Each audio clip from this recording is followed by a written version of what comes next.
Surgery is currently the most effective and widely used procedure in treating human cancers, and it's also essential in the treatment of other diseases like kidney failure and heart disease.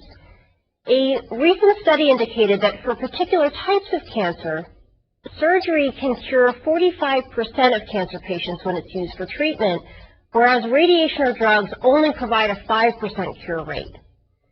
But to be curative, surgery has to be done incredibly precisely. Incomplete removal of a tumor can decrease survival rates significantly. In order to completely excise cancer, a surgeon needs to be able to identify tumor tissue and distinguish it from healthy tissue.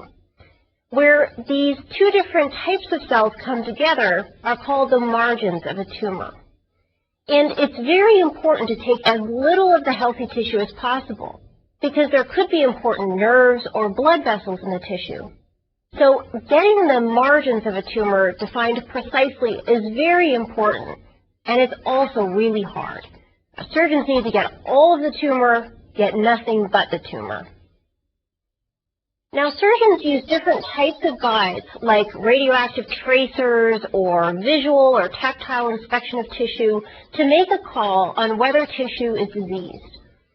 Studies have been done looking at how often surgeons are correct in thinking that they have removed all of the cancer cells in a patient, and almost 40% of the time, cancer cells are actually left behind. So it's obviously difficult to get this right with the tools that we have available. And the lymphatic system complicates things further. Lymph nodes are present throughout our bodies to trap foreign particles. Cancer cells spreading from a tumor site will often first travel to lymph nodes. And so surgeons usually take samples of the lymph nodes close to a tumor, and then the lymph node samples that are acquired can tell you whether the cancer has started to spread. But figuring out where these nodes are can be very tricky. When Richard Feynman first started talking about nanotechnology in 1959, one of the things that fascinated him was the possibility of producing nanoscale surgical tools. The material we'll talk about today shows that this is becoming a reality. In fact, there's a whole toolbox now of nanoscale surgical tools that will improve surgery in more ways than Feynman originally suggested. Not only can surgeons perform the operation using nanoscale tweezers and scalpels, they will eventually also be able to use nanomaterials for more accurate diagnosis and assessment. For example, by identifying tumor margins and lymph nodes with greater precision. And when the procedure is over, other nanomaterials can be used therapeutically to speed up the healing of a wound.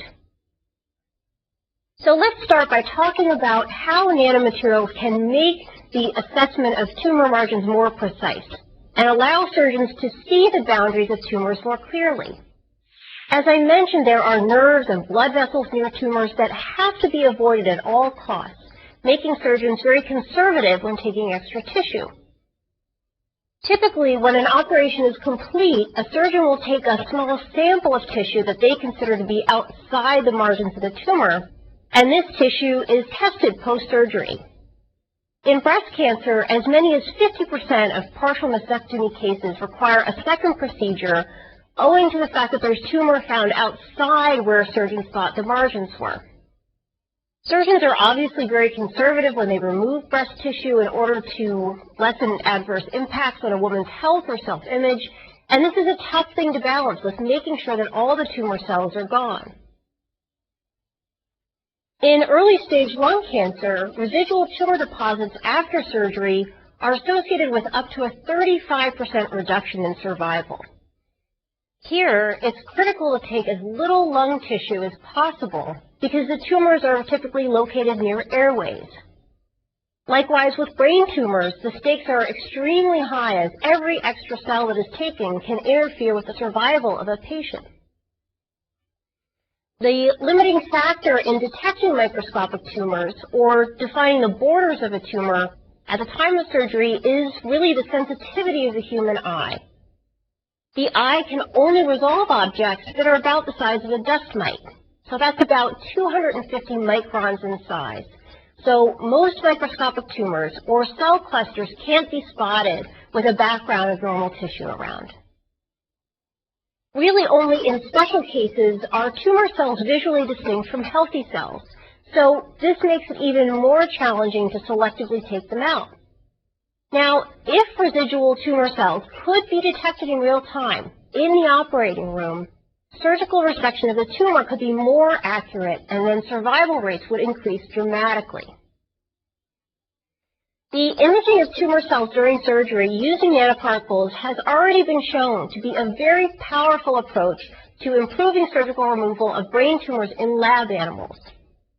In 2002, a group of researchers in Boston at the Massachusetts General Hospital and Harvard Medical School showed that iron nanoparticles could be used very effectively for this application. They made a really cool type of iron oxide nanoparticle that would help with the visualization of a brain tumor before surgery using MRI, and that would also help light up the tumor with luminescence during surgery. Now, MRI is a very powerful tool for the visualization of tumors, but it's incredibly expensive to use. The instruments are really expensive, and so it can't be used in every operating room. On the other hand, luminescence is pretty easy to track and requires only a cheap excitation source. Sometimes just a handheld lamp will do.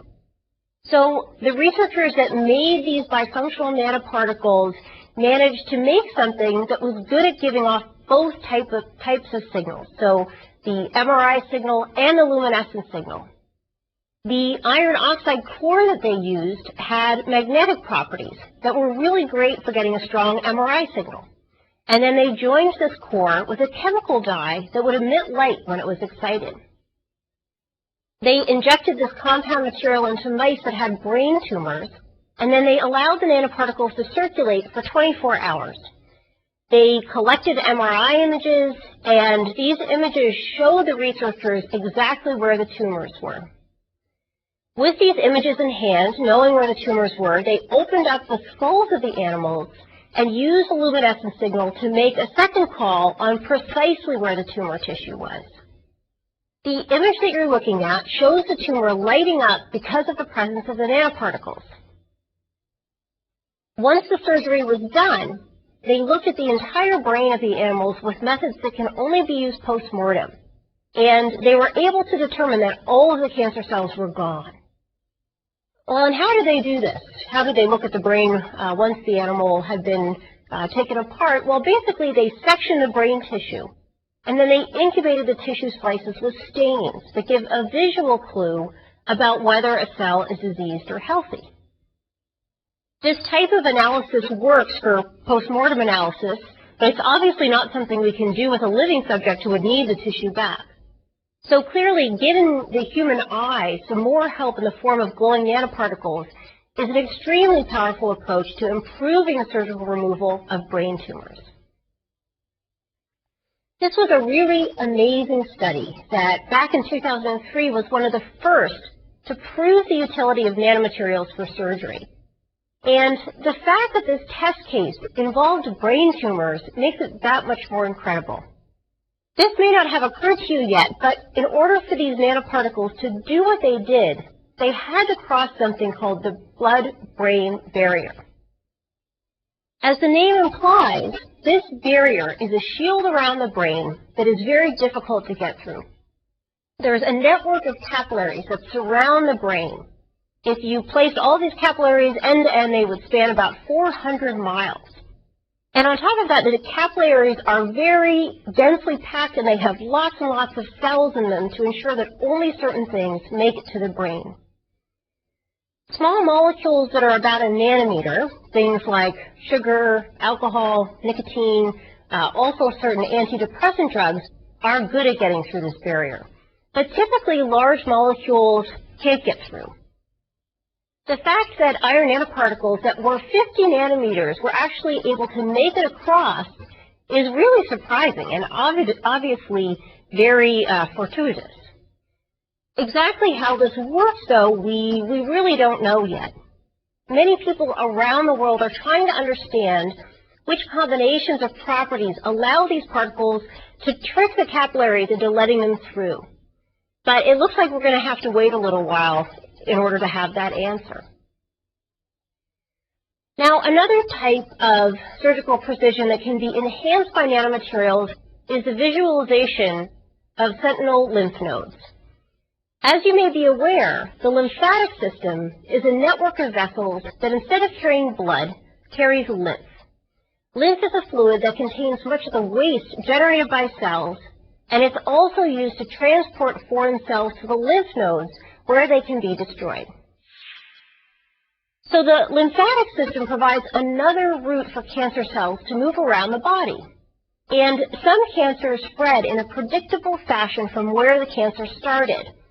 And their first stop is a lymph node or a gland close to the tumor. And it goes there before the cancer spreads to other parts of the body. The lymph node closest to the tumor is referred to as the sentinel lymph node, or SLN. So the idea behind surgery on SLNs is to see if the cancer has spread. If the sentinel lymph node does not contain cancer, then there's a high likelihood that the cancer has not spread to any other part of the body. The way that SLNs are typically imaged involves the injection of a radioactive tracer near the tumor. A Geiger counter can then be used by the surgeon to track the tracer as it moves to the SLN.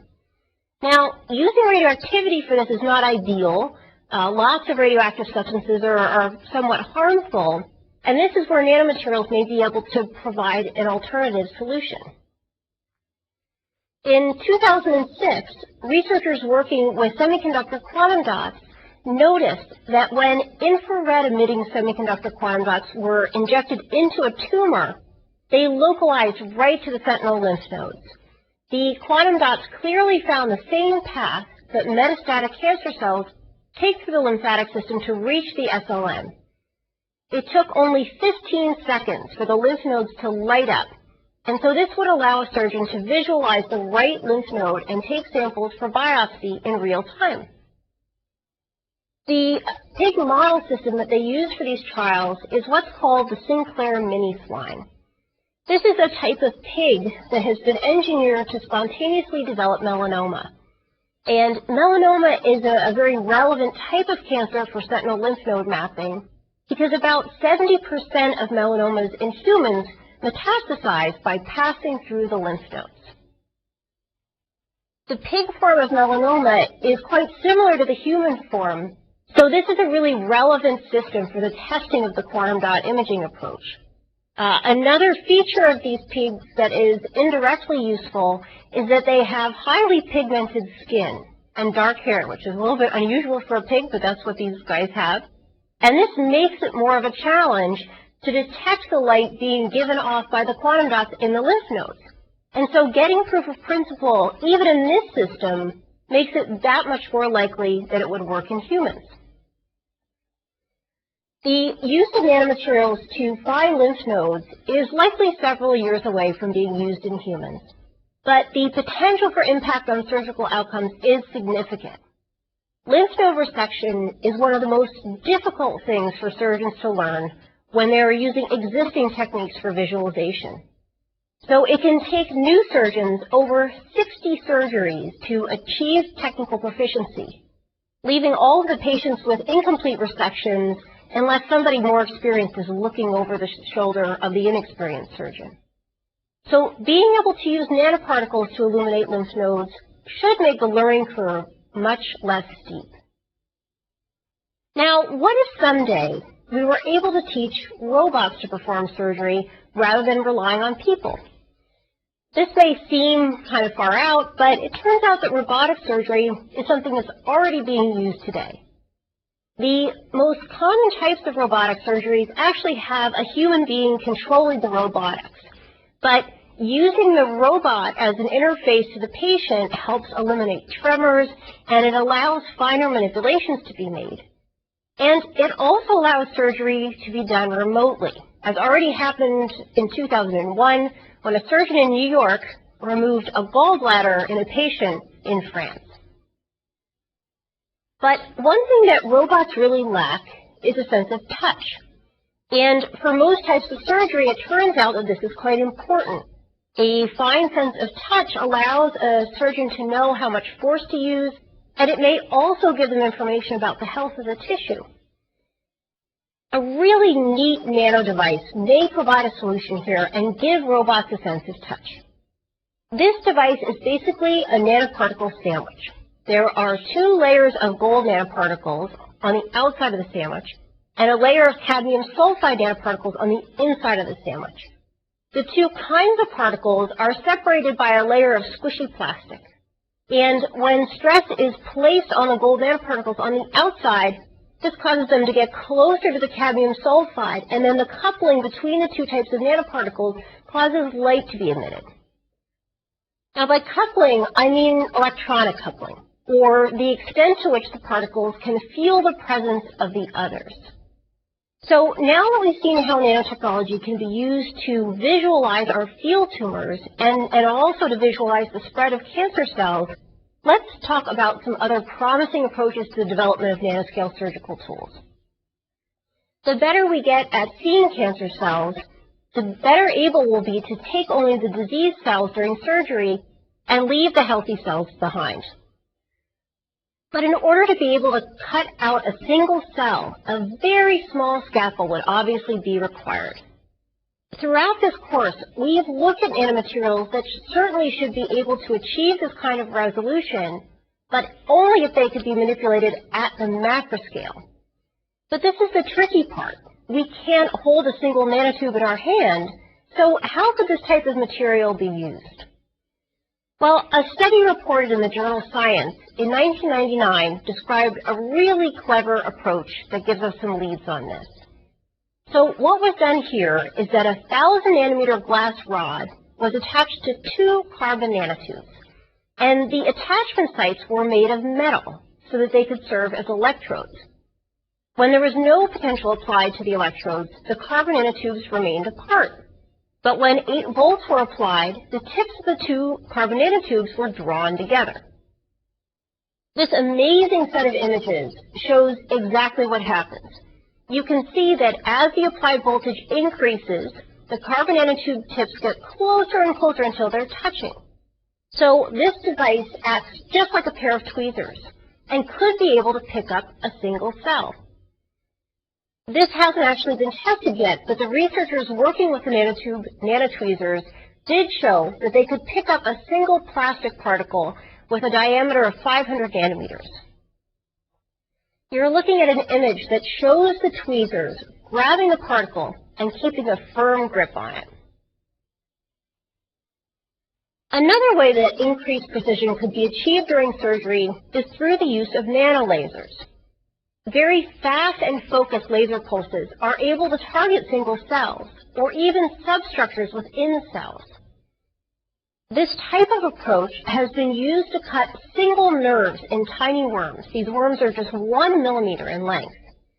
Now, why is it useful to practice surgery on worms that may not seem obvious? Well, this is a good model system where the amount of precision needed to cut a single nerve measuring just a few microns can be validated. And it also provides the opportunity to be able to watch the regrowth of the nerve in real time. So this will help us understand how nerves can regenerate themselves. What we've looked at so far are different tools that can assist the precision of surgery. Now let's look at an interesting material that can help in a different way. One of the most difficult things to deal with during surgery is excessive bleeding. During the surgery, a cut is made and perhaps it nicks a blood vessel, and this can produce a lot of blood. And I'm sure you've seen medical dramas where a surgeon is yelling clamp and a nurse whips out a pair of arterial forceps, also known as a hemostat. And these things, you probably have seen them. They look almost like a pair of scissors, but they're really clamping a blood vessel shut. In addition, there are chemicals that can be used to stop bleeding, but they're not very fast-acting. But now, brain researchers have discovered a new nanomaterial that could be very effective at stopping bleeding during neurosurgical procedures and other types of surgery. They were working with a peptide that self-assembled into a nanofiber. And these researchers were initially studying whether it could be used as a drug to repair brain damage. But what they discovered instead was that the peptide was really good at stopping bleeding really fast.